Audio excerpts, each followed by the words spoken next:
So I got this really cool macro pad off Amazon. I think it was $22. It's not too bad. It's pretty nice. It's a great buy. Has a USB-C to USB-A port. I like the USB-C on this end because it's harder for me to break. And I'm glad it's not USB-C on the other end because I only have two USB-C ports. But take it out of here, get a good look at it. Well, mostly good look at it. It's 8 keys. The keys are, I don't think it'll come through on the mic. Nope. But yeah, they're nice and pretty impressive. It's got a clear base on it, and there's a memory chip in there. Um, so when you save your configuration to it, you can take it to another PC and you'll still have the same hotkeys on it. It's really cool.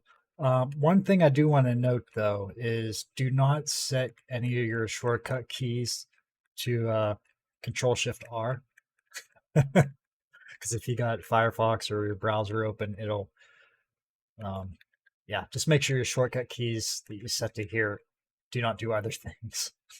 It took me a while to figure that one out.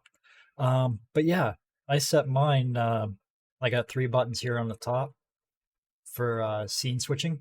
I got one to start recording, one to stop recording, and these other 3 here, I haven't decided yet. Oh, these 3. I haven't decided yet what I'm going to do with them. They say, oh, you can put your password in. I don't think so. Not after you see the software you use to configure it. I'll put my password in there. Nuts.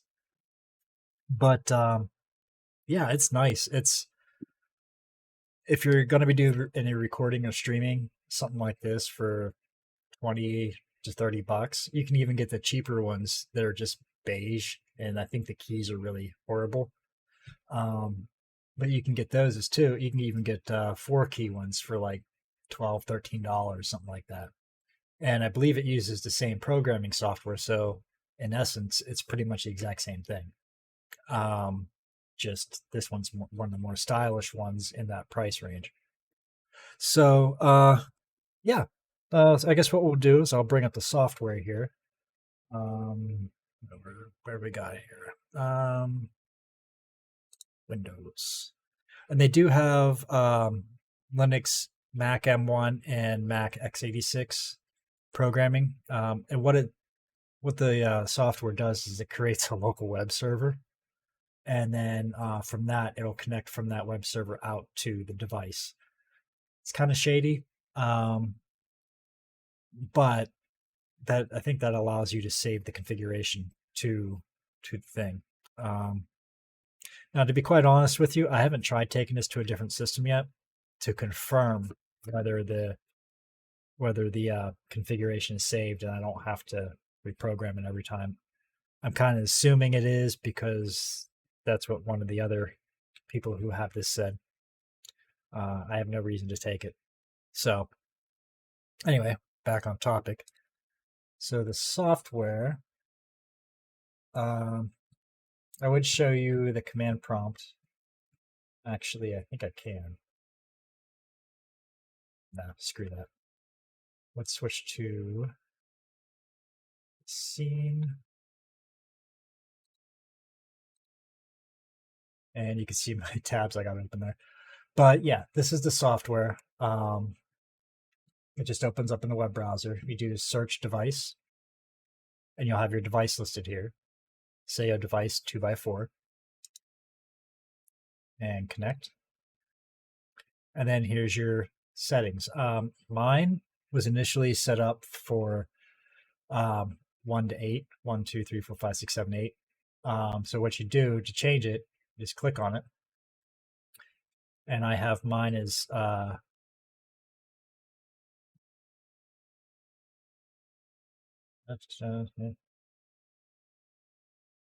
oh yeah, I have it set to Control Shift 1. This is my first scene, the scene we're on now.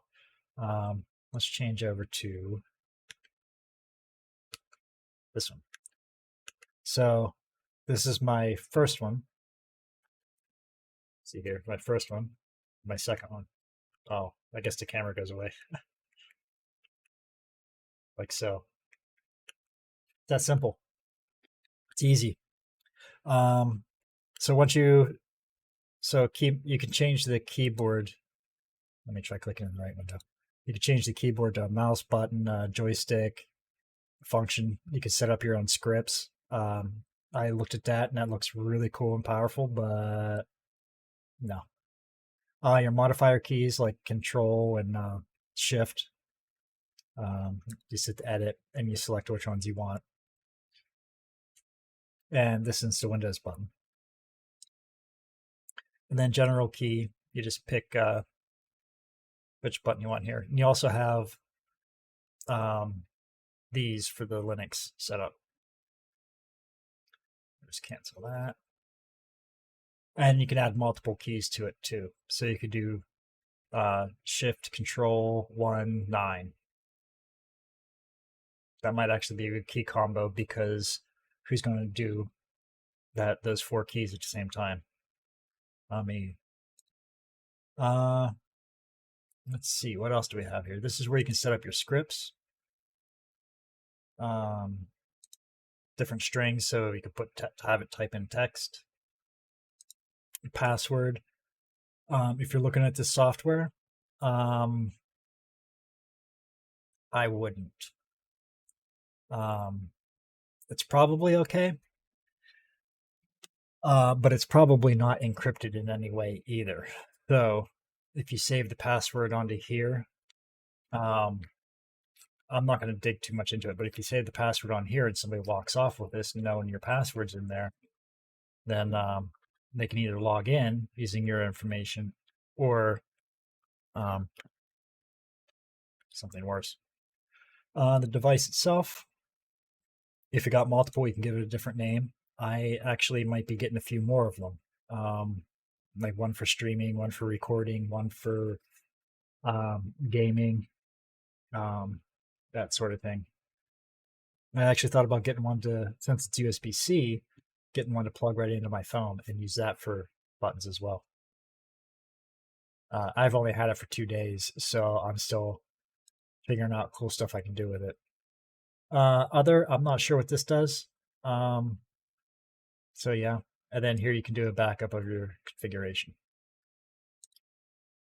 Really simple, really easy, really awesome device. I was really surprised on how that's just so slick, right? That you can switch scenes like that with no problem. Yeah, it doesn't. It really doesn't get much better for $20. I wonder if there's a way to daisy chain them. Or, yeah, just get a giant hub. Because these don't need USB 3. You could probably run these off USB 1 if you wanted to, because it's a 4-key keypad. Even your it's a 104 key keyboard doesn't need USB 2. It just doesn't take up that much bandwidth, right? PS2 would be just as good. So you could probably run like 3 or 4 of these off USB 1 if you wanted to. But yeah, just get I got a 4-port hub I just bought. Maybe I'll just daisy chain some of those into there if I buy more. These would be really cool too, because if you look at the size, that would fit almost perfectly if you got one like with maybe 2 more keys on it, like up right here, got made like that wide or so. That would fit perfectly in a drive bay, a 5-inch drive bay, if anyone has those anymore. So you could just put the keys so they're facing out, like so, and you can use them right from your case. What you'd use them for, I don't know. Probably be really good for like just a standalone stream PC, or you could do a home theater PC, or even that'd be really cool. It's a good idea. But it's also got these nice little pads on them, so it doesn't slip. Even I have mine on a giant mouse mat, so it's not a big deal. But yeah, I'm not sure what these buttons down here do.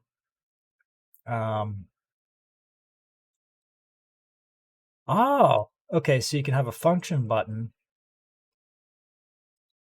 and have up to 20 or 32 keys. Okay. That's a little bit more much for my streaming. Yeah. Pretty impressed. I'll take it. And the configuration just picks which language. What does record do?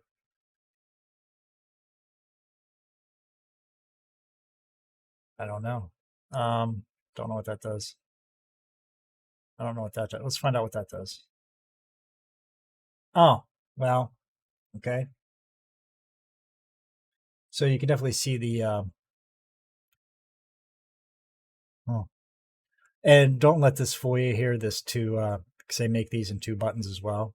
I've seen them in 2, 4, 8, and 12, I think.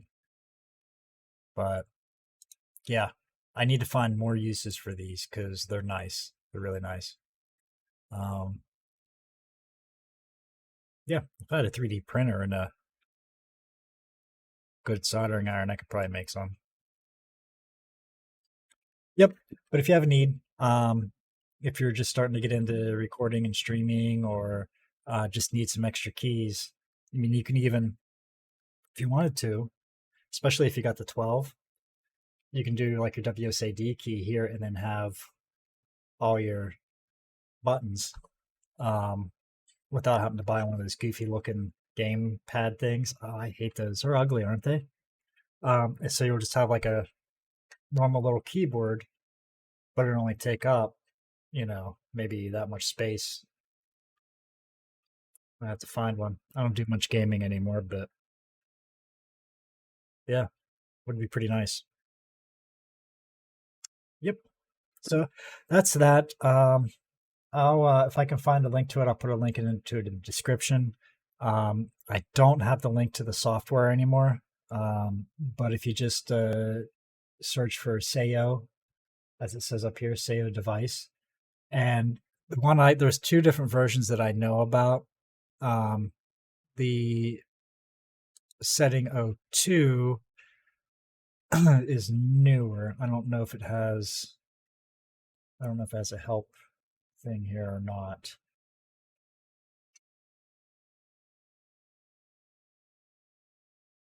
I don't see one.